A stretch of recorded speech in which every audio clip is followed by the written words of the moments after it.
Deux lampes frontales percent l'obscurité pré-aube à 8400 mètres d'altitude. Capturé dans l'objectif du photographe allemand Klaus Weber à 4h47 du matin, le 23 mai 2024. Jean-Marc Beaufort, 42 ans, chirurgien cardiaque de Lyon, et Thomas Mercier, 29 ans, ingénieur informatique de Bruxelles, sourient derrière leur masque à oxygène, lèvent leurs pouces vers l'appareil photo. Ce que la photo ne montre pas, l'oxymètre de pouls de Jean-Marc affiche 52% de saturation, dangereusement bas, même avec oxygène supplémentaire. Derrière cette pose confiante, le régulateur d'oxygène d'un homme est en train de défaillir. Un seul descendra conscient, aucun ne descendra entier. 3 mois plus tôt, dans une salle d'opération lyonnaise stérile, Jean-Marc Beaufort regarde une fillette de 8 ans mourir sur sa table d'opération. Malformation cardiaque congénitale. Malgré ses 15 années d'expérience en chirurgie cardiaque pédiatrique, malgré une équipe d'excellence, malgré tout, le petit cœur s'arrête. Il rentre chez lui ce soir-là et annonce à sa femme Claire, 38 ans, son projet. Gravir l'Everest pour lever des fonds destinés aux enfants souffrant de cardiopathie. Cœur au-dessus de 8000, baptise-t-il son initiative caritative. Chaque mètre gravi équivaut à 10 € donnés. Objectif, 84 000 €, soit 8400 mètres d'altitude. Claire s'oppose immédiatement. « Tu as 2 filles qui ont besoin de leur père. » Jean-Marc la regarde dans les yeux et répond « Je fais ça pour que d'autres filles ne perdent pas le leur. » Léa, 12 ans, et Sophie, 9 ans, ne comprennent pas vraiment pourquoi papa part si longtemps en montagne. À Bruxelles, 2 ans auparavant, Thomas Mercier est hospitalisé pour la 2e fois en 6 mois. Dépression sévère. Les médicaments ne suffisent pas. Sa petite amie, Emma Rousseau, 27 ans, le retrouve un soir recroquevillé dans la baignoire, incapable de bouger. C'est elle qui suggère l'escalade comme thérapie. Les montagnes ne se soucient pas de ton titre professionnel, ni de ton compte en banque, lui dit-elle après leur première sortie en falaise. Thomas s'accroche à cette vérité simple. L'escalade devient sa bouée de sauvetage.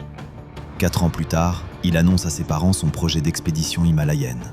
Ils refusent de le soutenir. « Tu es égoïste », lui lance son père. Ils ne viendront pas lui dire au revoir à l'aéroport. Emma, elle, sera là, terrifiée, mais présente. « Je préfère que tu risques ton corps plutôt que de perdre ton esprit », lui murmure-t-elle dans l'étreinte finale avant l'embarquement. Le 15 avril 2024, au village de Namche Bazar, à 3440 mètres d'altitude, Jean-Marc et Thomas se rencontrent pour la première fois dans une guest house bondée. Ils découvrent une passion commune, la radio amateur. Jean-Marc, l'expérimenté, 8 années d'alpinisme, 6 ascensions du Mont Blanc, 2 du Mont Aconcagua. Thomas, le novice enthousiaste, pour qui ce sera le premier sommet de plus de 8000 mètres. « Je vais te faire monter là-haut, en sécurité », promet Jean-Marc avec l'assurance du médecin habitué à gérer les urgences vitales. Leur guide Sherpa, Pemba, 47 ans, observe l'interaction avec une inquiétude qu'il garde pour lui. 23 années à guider sur l'Everest, 18 sommets à son actif et une règle d'or. Il a fait rebrousser chemin à plus de 40 clients. Il a perdu son frère à cause d'un œdème cérébral de haute altitude en 2011. Quand il exprime ses doutes sur la préparation de Thomas, Jean-Marc balaie ses réserves. « Je suis médecin, je vais le surveiller. » La rotation d'acclimatation se déroule sans incident majeur. Camp de base vers camp 1, camp 1 vers camp 2, redescente, remontée, camp 3, retour au camp de base. Les corps s'adaptent progressivement à l'hypoxie. Le plan d'ascension final, départ du camp 4 au col sud à 7950 mètres, le 22 mai à 20h.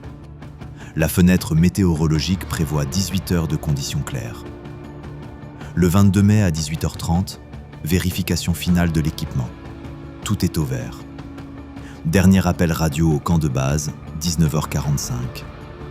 On se sent fort, le temps est parfait. Ce que personne ne remarque vraiment, c'est le petit sifflement. À 16h20 le 22 mai, Pemba détecte un léger sifflement provenant du régulateur d'oxygène principal de Thomas. « Ça fait ça depuis le camp 2, mais le débit est bon », explique Thomas en haussant les épaules. Pemba insiste. « On devrait passer sur ton régulateur de secours maintenant, le tester correctement. » Jean-Marc intervient avec l'autorité du professionnel médical. Nous avons testé les 2 régulateurs au camp de base, certifiés par le fabricant. Thomas garde le régulateur qui siffle. Pemba pense mais ne dit pas à voix haute. En 23 ans, j'ai appris que les petits bruits deviennent de gros problèmes. À 1h15 du matin le 23 mai, à 8200 mètres d'altitude, Thomas trébuche et se rattrape à la corde fixe. « Ça va ?» demande Jean-Marc. « Juste maladroit avec les grosses chaussures. Mal de tête quand même. » Jean-Marc le rassure. « Normal à cette altitude. Tu maintiens bien le rythme. » Ce qu'aucun des deux ne réalise. Le débit d'oxygène de Thomas est passé de 4 litres par minute à 2,8 litres. Son régulateur est en train de défaillir progressivement. Le léger mal de tête est un signe précoce d'œdème cérébral de haute altitude. À 3h40, au niveau du ressaut Hillary à 8350 mètres, il croise Klaus Weber, 51 ans, photographe professionnel allemand qui redescend. Le vent se lève, j'ai fait demi-tour au sommet, ça ne vaut pas le coup aujourd'hui. Jean-Marc consulte son application météo sur son smartphone. Les prévisions montrent toujours du beau temps jusqu'à midi. Klaus pointe le doigt vers le sud. Oubliez les prévisions. Regardez la formation nuageuse au sud. Thomas intervient. On est si proche. Jean-Marc ? Le chirurgien fait le calcul. On est dans les temps. 2 heures jusqu'au sommet, 4 heures pour descendre. On sera au col sud avant que le temps ne tourne. Klaus prend leur photo, celle qui le hantera. Bonne chance. Soyez prudents. Plus tard, Klaus se souviendra. J'ai vu les yeux de Thomas. Les pupilles étaient de taille différente. J'aurais dû dire quelque chose. À 4h20, à 8420 mètres, Thomas s'arrête et s'appuie lourdement sur son piolet. « Parle-moi. Comment tu te sens ?» demande Jean-Marc. « Fatigué. Vraiment fatigué. Les mains sont maladroites. » Jean-Marc vérifie l'oxymètre de pouls. Thomas affiche 48%. Jean-Marc, 54%. Les deux sont bas mais pas critiques avec l'oxygène supplémentaire. Le sommet est à 30 minutes. Le point de décision. Faire demi-tour maintenant avec des symptômes légers ou pousser vers le sommet. Je ne peux pas abandonner si près du but. Mes parents ont dit que j'allais échouer, murmure Thomas. Jean-Marc pose la main sur son épaule. On fait demi-tour à la seconde où tu te sens plus mal. Promets-le-moi. Thomas hoche la tête. Promis. Ce qui aurait dû se passer, descente immédiate. Pemba dira plus tard, à 8400 mètres, fatigué signifie mourant. Il n'y a pas un peu plus mal, il n'y a que trop tard. À 4h55, Emma au camp de base ne parvient pas à dormir. Elle appelle Thomas par radio. Sa voix est lourde, haletante. « Salut bébé, presque là. Je t'aime. » Emma sent quelque chose d'anormal. « Ta voix est bizarre, ça va ?» Thomas répond entre 2 respirations difficiles. Juste, essoufflé. Bientôt le sommet. Emma. « Thomas, si quelque chose ne va pas... » La transmission se coupe. Elle se tourne vers le responsable du camp de base. « Je devrais m'inquiéter ?» Il la rassure. La poussée vers le sommet est toujours difficile. Il appellera depuis le sommet. Emma enregistre l'appel. Elle l'écoutera 1000 fois, cherchant le moment où elle aurait dû lui hurler de redescendre. À 5h18 du matin, à 8848 mètres, Jean-Marc atteint le sommet en premier et plante son drapeau caritatif, cœur au-dessus de 8000. Thomas arrive 4 minutes plus tard et s'effondre à genoux. « On l'a fait ! Prends une photo !» s'exclame Jean-Marc. Thomas retire son masque à oxygène pour la photo de sommet, pratique standard. Sa voix est pâteuse. « Je ne sens pas mon visage. » Jean-Marc, inquiet maintenant. « Masque, tout de suite !» Thomas cherche maladroitement son masque, le laisse tomber. Jean-Marc le récupère. Lecture de l'oxymètre. Thomas, 41%. Jean-Marc, 51%. On descend, maintenant. À 5h31, à 8820 mètres, la descente commence. La coordination de Thomas se détériore visiblement. Il attache mal son mousqueton à la corde fixe. Jean-Marc le corrige. « Thomas, combien de doigts ?» demande Jean-Marc en levant 3 doigts. Thomas hésite. « 4 ? Non. Attends. » Vérification des pupilles avec la lampe frontale. Pupille gauche 6 mm, pupille droite 3 mm. Anisocorie sévère, signe d'œdème cérébral. Jean-Marc appelle le camp 4. On a un problème. Thomas montre des symptômes d'œdème cérébral. On descend. La réponse de Pemba. À quelle vitesse pouvez-vous bouger? Jean-Marc. Il est lent, mais mobile. Pemba, la voix grave. Pas assez bien. À cette altitude, le cerveau gonfle vite. À 5h52, à 8780 mètres, Jean-Marc contacte le docteur Sarah Mitchell, 36 ans, médecin britannique de l'expédition campée au camp 2, ancienne médecin militaire spécialisée en médecine d'altitude. Patient masculin, 29 ans, confusion, ataxie, anisocorie. Saturation O2 39% sous 4 litres. La voix du docteur Mitchell est clinique mais urgente. C'est un œdème cérébral critique. Il doit descendre 1000 mètres minimum, immédiatement. Peut-il marcher? Jean-Marc regarde Thomas qui s'est assis dans la neige. Thomas marmonne. Besoin de repos. Si fatigué. Froid. Jean-Marc le secoue. Thomas, debout, il faut bouger. Thomas, 5 minutes. Juste 5. Jean-Marc le soulève physiquement.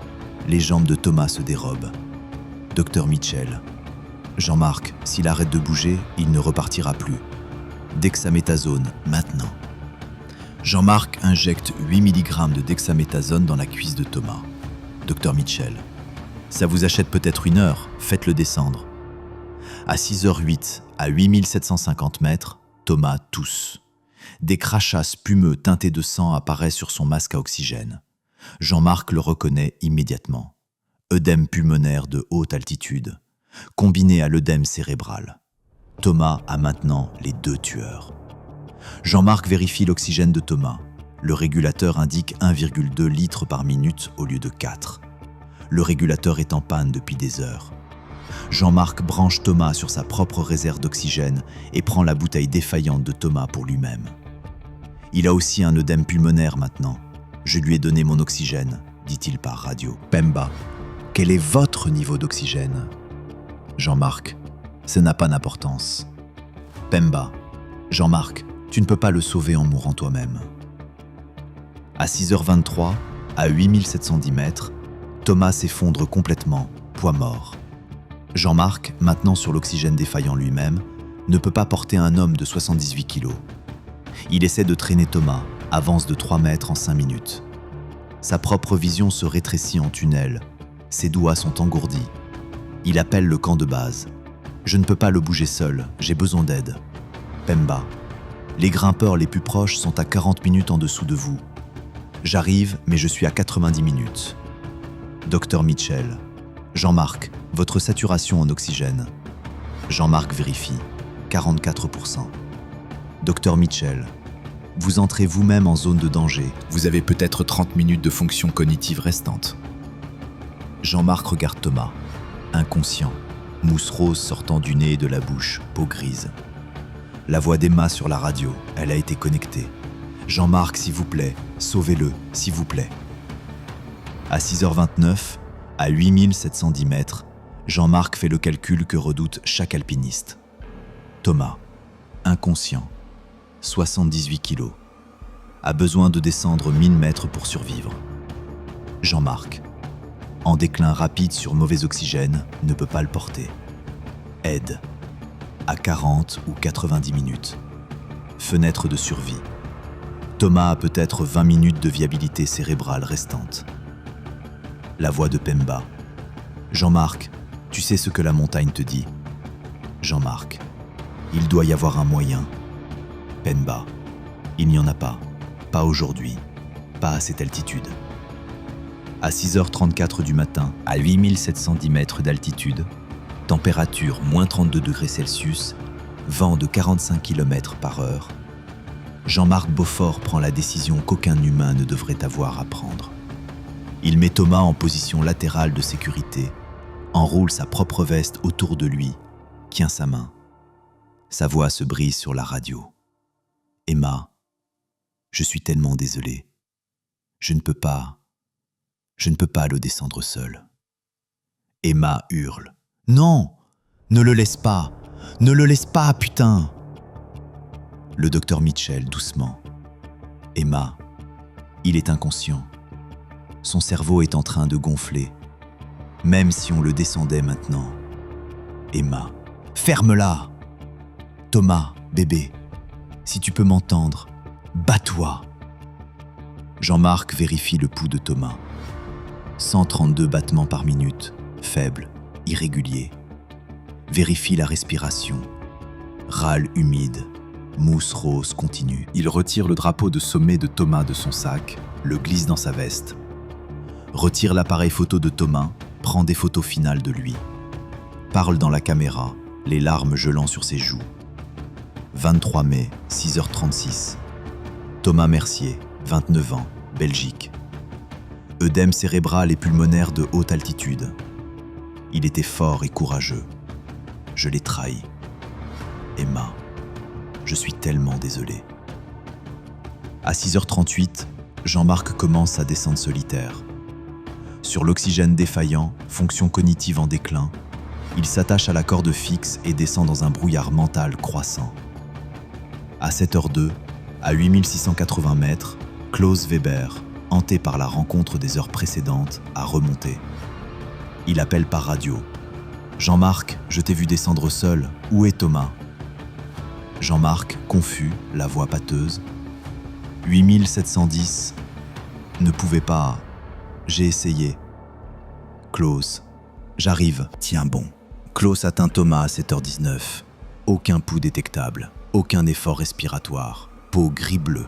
Mousse rose croûtée autour de la bouche et du nez. Pupilles fixes et dilatées. Température corporelle estimée à 28 degrés Celsius. Klaus, la voix tremblante à la radio. Il est parti. Je suis désolé. Il est parti. Mais Jean-Marc continue de descendre. À 7h45, à 8420 mètres, Jean-Marc s'effondre. Pemba le trouve. À peine conscient, oxymètre à 37%. Confusion sévère. Pemba lui attache son propre oxygène, injecte 8 mg supplémentaires de dexaméthasone, le traîne. Pemba fait maintenant face à la même équation que Jean-Marc a affrontée. Grimpeur inconscient à altitude létale, un seul sauveteur, oxygène limité. Différence, Pemba a 15 années d'expérience de plus et a apporté sa propre réserve d'oxygène. Entre 8h et 10h30, Pemba traîne, porte et descend Jean-Marc sur 850 mètres verticaux jusqu'au camp 4 au col sud. 2 Sherpas du camp 4 assistent les 300 derniers mètres. Le docteur Mitchell est héliporté au camp 2, coordonne la réponse médicale. Jean-Marc reprend conscience à 9h40, altitude 7950 mètres. Ses premiers mots. Thomas ? Pemba, je suis désolé. Jean-Marc hurle, essaie de remonter. Pemba le retient. Docteur Mitchell par radio. Jean-Marc, tu as fait tout ce que tu pouvais. Ta saturation était à 37%. Tu serais mort aussi. Jean-Marc sanglote. J'aurais dû. Le 23 mai à 11h au camp de base, Emma s'effondre quand Pemba confirme par radio. Le médecin du camp de base la sédative. Elle ne parlera pas pendant 72 heures.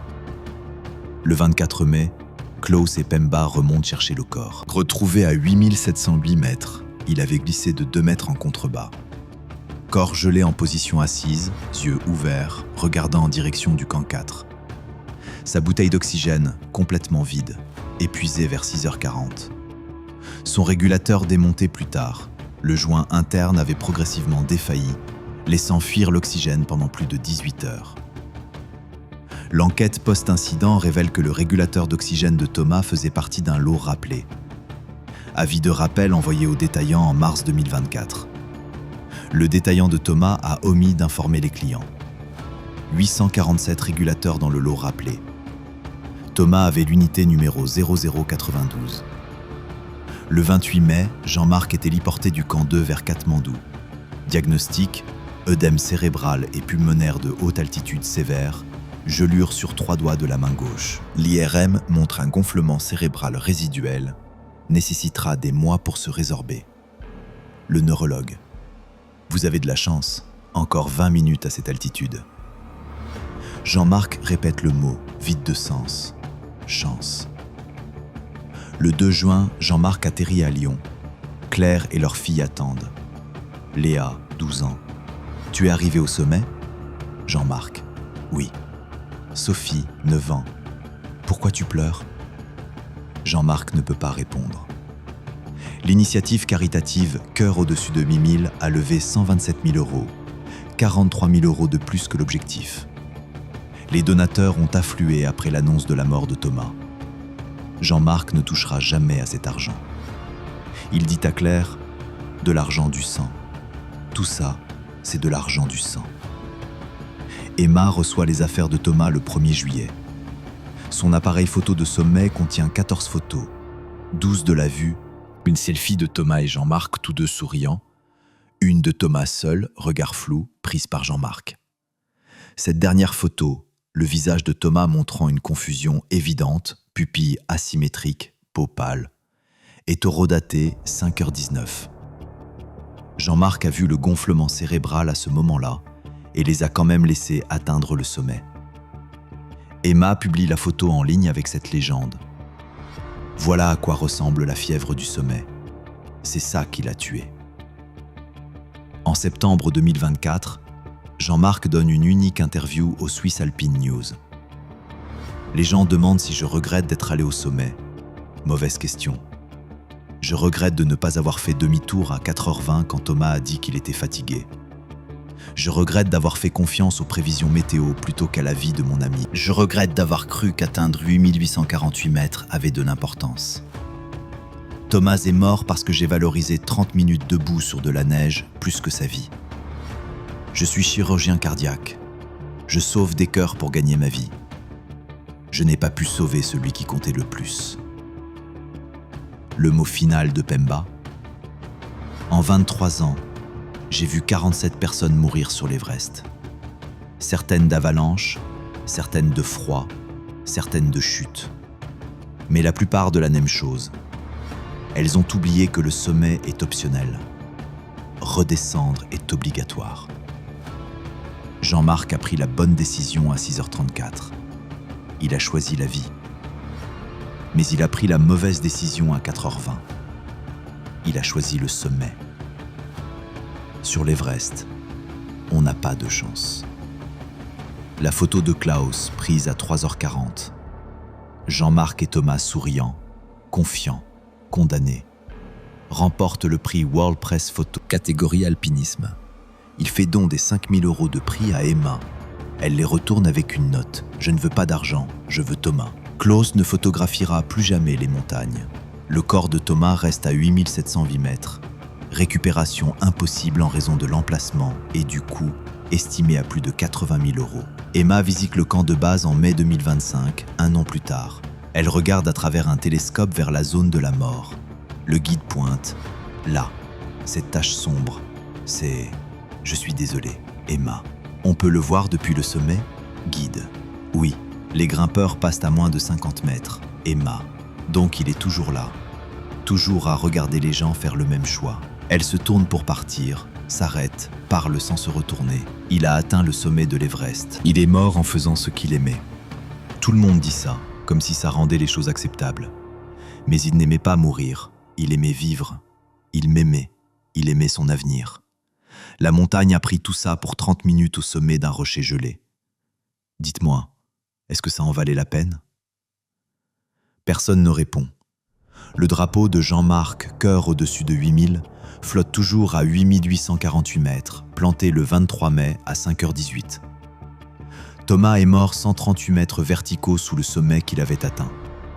Son régulateur d'oxygène, rappelé pour défaut de sécurité, aurait coûté 180 € à remplacer. Le dernier post Instagram d'Emma, le 15 juin 2024, montre la photo de sommet de Thomas. Il a atteint le point le plus haut de la Terre, mais le prix était tout ce qui rendait le fait d'être sur Terre précieux. Il a atteint le sommet, je l'ai perdu. Dans les mathématiques de la montagne, ça équivaut à 0. Temps au sommet, 11 minutes. Temps du sommet à la mort, 82 minutes. Défaillance du régulateur d'oxygène, une pièce à 180 €. Coût du sauvetage, 47 000 €. Fonds caritatif levé, 127 000 €. Âge de Thomas Mercier, 29 ans, 4 mois, 17 jours. Sa vie, inestimable. Il a atteint le sommet du monde. Ça lui a coûté le monde.